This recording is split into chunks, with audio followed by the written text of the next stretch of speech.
Hello out there, all you Splinterheads, and welcome back. Thanks for joining me.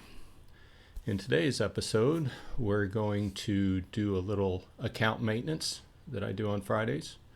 Also, a little card shopping, try to boost the power of my deck a little bit, and discuss my approach to Splinterlands these days. If this sounds valuable to you, please go ahead and keep watching and make sure and like and subscribe. Those button clicks don't really cost you anything, but it helps us YouTubers out significantly with the algorithm. So with that said, let's go ahead and get into it. So if you joined me last week, you know that on Friday I like to do a little account maintenance. The way I'm approaching the game these days, I played for more than a year. Taking a step back, I played for more than a year, just full on, just playing everything manually. And towards the beginning of or mid 2022, I found that I was kind of getting burnt out a little bit.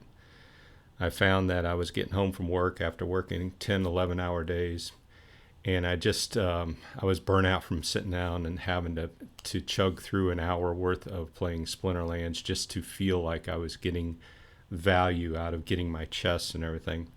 So I decided to go with some bots. This was right around the time that Archmage came out and went into alpha and beta. I came around after the alpha and beta. Unfortunately, I didn't get into those tokens, but I got a normal token.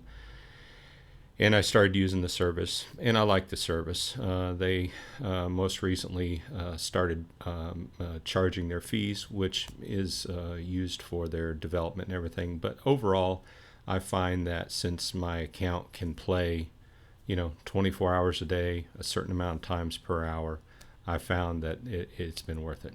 So that's part of my approach to Splinterlands currently. Secondly, a couple months ago, my brother introduced me to Splinterlands, which is a card rental service that is mainly a bot that's run off of Discord. And I jumped in at that point a few months ago. I felt like that I was not getting much value out of my account with the daily chests. I felt like in silver and gold, I had just crossed over into gold, that I was just getting just barely pennies a day. And I know the argument for the assets, the cards you get and things like that will generally accrue in value over the years, hopefully, as time goes along. But at that point, I felt like I was just making cents a day, and I was just kind of fed up with it, so to speak. So I took all my cards, stopped playing, threw them all on the rental market. And I made a decent amount of DEC. Not a huge amount because I don't have a huge collection overall. But I was generally bringing in between 1 and 3,000 DEC a week. Generally, towards the beginning of the season, what I found is your rentals are low and they creep up towards the end of the season. So I think that still is in place. But with that said, what I did was I went through a 2-month time span where I was just renting out everything. And I was taking that DEC that I made and reinvesting it. So I was boosting cards. I was buying more cards I felt that were worth holding on to, etc., and then throwing them back into the rental pile. This left me in a weird situation with my guild because with all my cards rented out, I was unable to really participate in guild brawls. I was able to take a low end slot and just use my spellbook cards, but I didn't really feel like I was participating well. So after a couple months, I pulled back out and I came up with a strategy to split into 2 accounts. My main account runs on a 24-hour basis with the Archmage bot and plays games, and generally I'm in gold. I did cross over into diamond last season, but I generally play in gold 1, gold 2.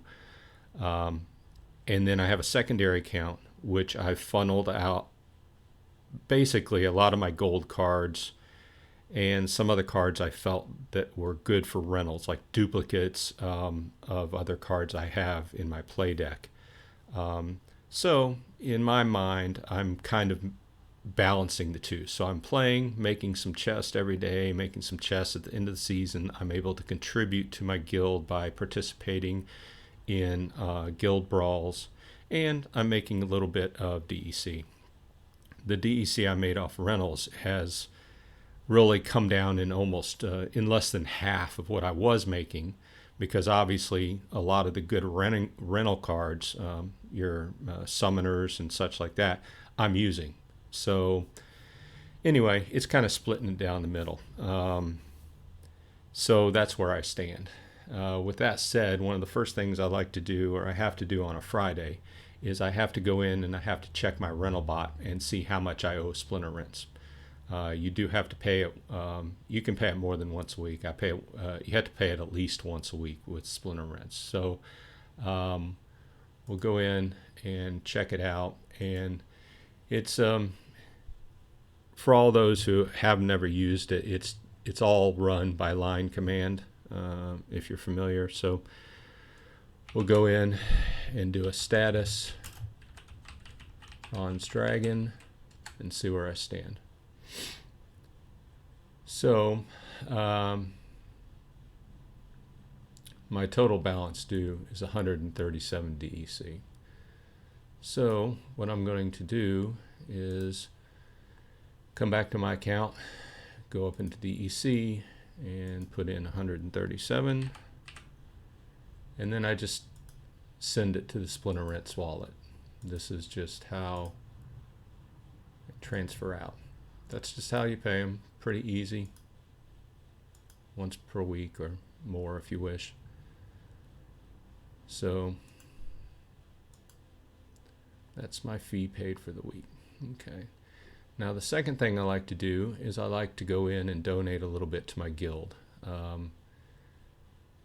I don't have the huge fundage to donate a lot, but I do donate once a week just to make sure it's a regular basis and to show them that I'm pitching in, you know. So currently, I believe we're aiming at leveling up our guild store. So I'll go ahead and throw in 100 and contribute.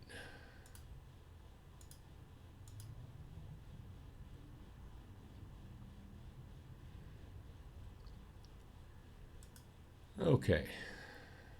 Now, with this out of the way, I do have to remember to do my guild brawls later today. But the next thing I like to do is, as I mentioned last time, I do have sort of a budget that I follow, because as I mentioned and explained before, I got into a situation where I was really spending multiple amounts of money, individual purchases every week, and they just kind of all build up and kind of made this mountain for me. And I stepped back and I decided, well, I'm just going to make a budget.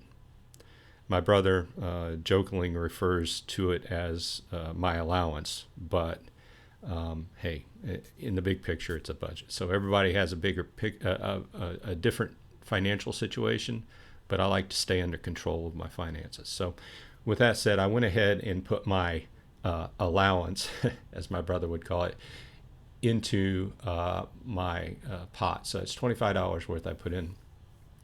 We're going to go over to Peak Monsters, which, if you're not familiar, peakmonsters.com is a really handy tool to purchase cards, buy, sell, rent. And just as an update, last week I put in a bid. I've been focusing on leveling up my summoners. So last week I put bids in on Tarsa because I wanted to level her up. And we'll note that I put in a bid for 14 because I was going from level 4 to 5 and I already had one. So I ended up getting 5 of those for the bid of allotment. and I gave it all day. And then towards the end of the day, I went ahead and purchased the rest of those for whatever the lowest bid was. So um,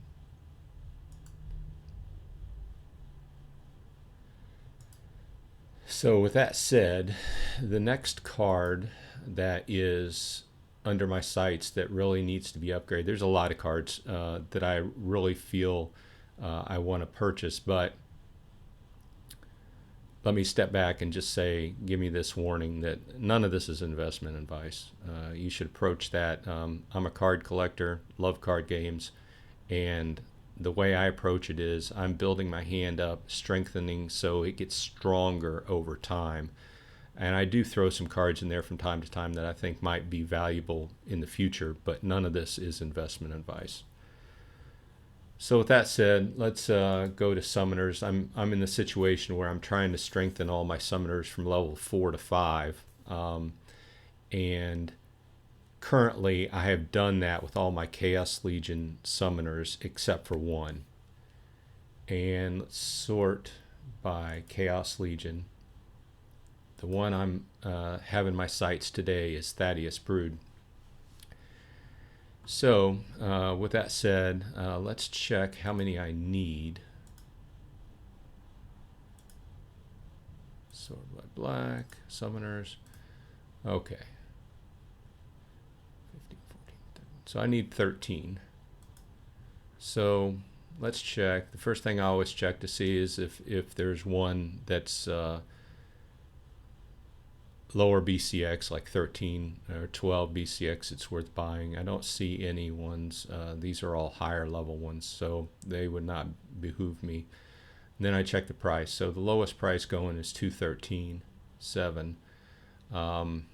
Let's go ahead and check the bids. As mentioned, and I went over in a video this last week about paywalls, I see that there is a paywall in place. For further discussion, check that video out. But I see that this is pumped to 195, so I'm going to go ahead and put in a bid for 13 at 196.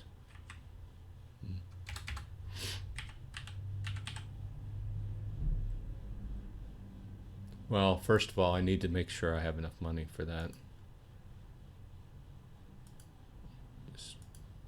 Just pulling out my calculator. I do barely. Okay, so let's go ahead.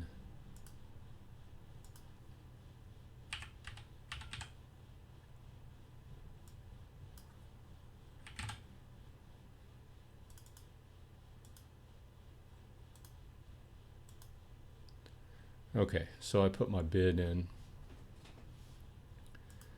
So next week I will update you on the status of that. Some other things in my site are really the rewards cards that are getting ready to go out of print. Okay, some of these rewards cards like Lava Launcher, Jin Renova, Jin Chawala, Uraeus, some of the older ones, they're getting towards their max print rate. So pretty soon they will be out of print. They are good, strong cards to play with. So I would also look at the legendaries as well. So what happens is once I get my summoners up to level 5, then what I do is I go behind and I start leveling up the frequently used cards that I have to the max level that summoner can cast, so that it's a two-step process to strengthen your deck. So okay, that's it for today. Thanks for joining me. If you liked my content, please like and subscribe. Otherwise, I will see you on the flip side.